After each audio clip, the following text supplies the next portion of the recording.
Page 329, Bagatelle. You can Google Bagatelle. It's just, to me, it's just a happy little dance. You're going to have fun. Here we go. Good luck. Okay. That gets into interpreting it. You think about that while you're interpreting it. Right now, forget all that. Let's just learn the notes and the rhythms and junk. I look it over. I see it's about a page long. Now, with the repeat sign, I'll make it longer than that. But as far as the music goes, I've only got about a page of music to deal with. Treble bass clef, 1 sharp in the key signature, so it's either in G major or E minor. And if we look at the end, we're here. G major chord, I'm guessing we're in G major. It could switch in the middle too. It could go to other keys, I don't care. I'm just interested at the beginning. So do the G major scale and the E minor scale and arpeggios too. 3/4 time signature, Bagatelle's generally, okay. One hand at a time, let's make sure we got, I like this fingering at the beginning because if you take the first 4 notes in the right hand, that is the chord. It's a G chord.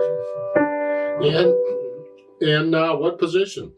2nd position. I put the D on the bottom, but I've extended out to the octave. That is the fingering for it. That's the fingering I use in the arpeggios. That's what we do. I like it. Some teachers will teach 3. No, 4. Here. So it's 1, 2, 3, 1, 2.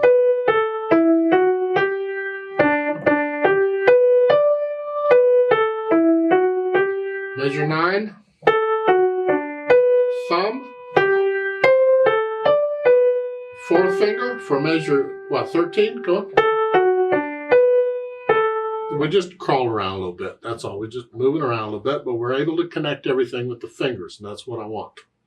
Left hand's got the block chords. You're here to start.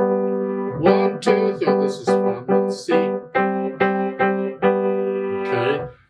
Measure 9. Now we get 3 notes here. So what chord is that? Well, it's that. It's a D7 chord. We're just not using all the notes. We don't have to. That's all. So eventually you get to where you see these notes in the chord and you think of it as one thing. That's just here. I'm not thinking of a D, an A, and a C together. I'm just thinking of the chord. Then the next measure, measure 10, is just G chord. D chord. That's all it is. Then you just add the rhythm, you got it. So put the hands together, and it's here. The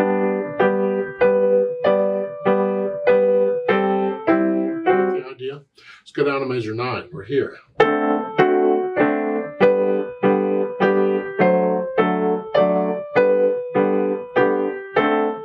It takes a little bit. I go a little fast because it shortens the video, and I've been doing this forever. So that you take it slow and easy. You got this one.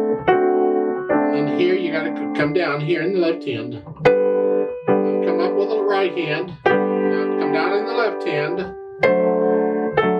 And come up in the left hand. So you just come moving around a little bit in the hands. You got to figure all that out and get it coordinated. And then you go back through and get rid of the hesitations. Ha ha ha. Piece of cake, right? Oh, sure.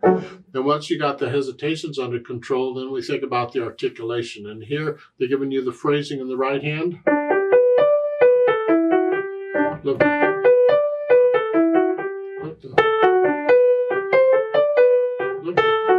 Lift up between the phrasing.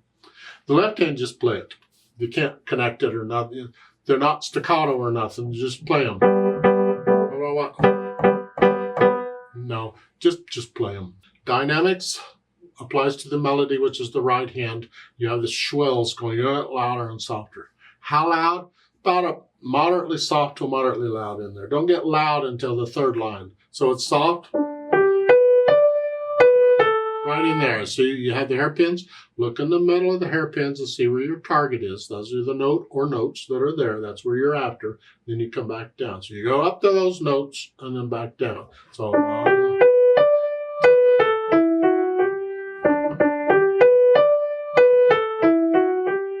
now you also have to listen to the music, because when the publishers do this, or the composers sometimes, they're not real careful about where they put the hairpins and how long they are.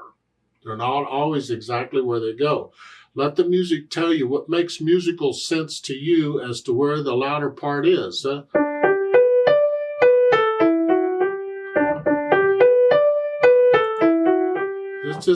It works out here okay, just the B. in the second and third measure.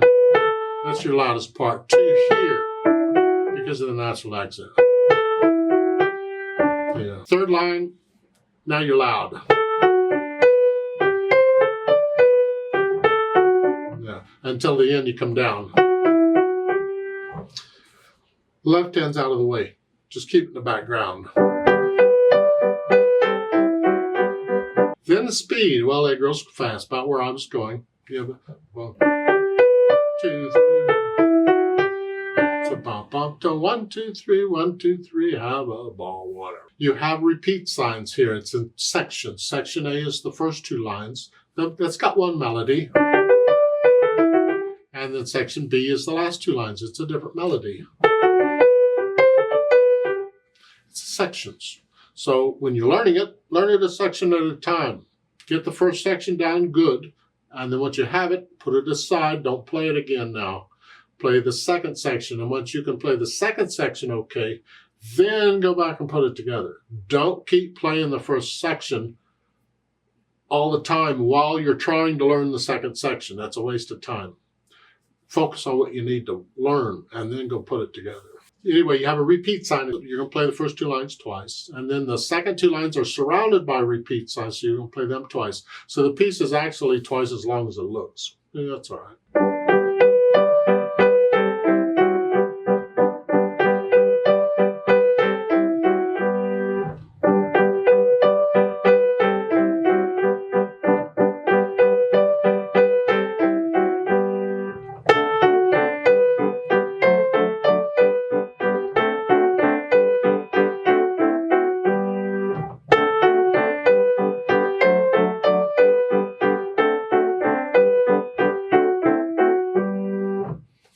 Please don't copy me.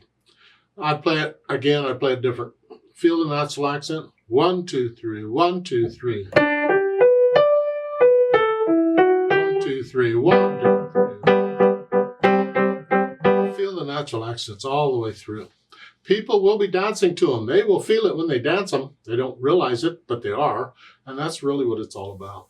Let's play this together very slowly and check the notes and the rhythms. I'm not going to do the dynamics. I'm going to play everything about the same. We're just checking notes and rhythms. I will do the repeats. I'll give us 3 counts because there's 3 counts in a measure. So I go 1, ready, go. And then we go. 1, ready, go.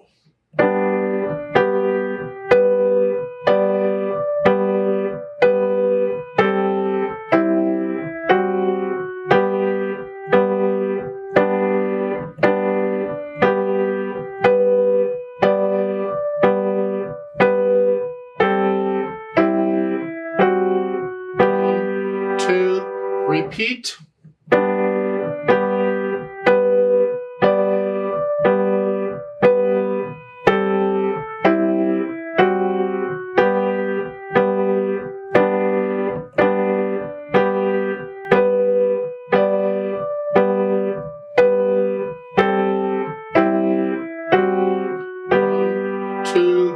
Rest.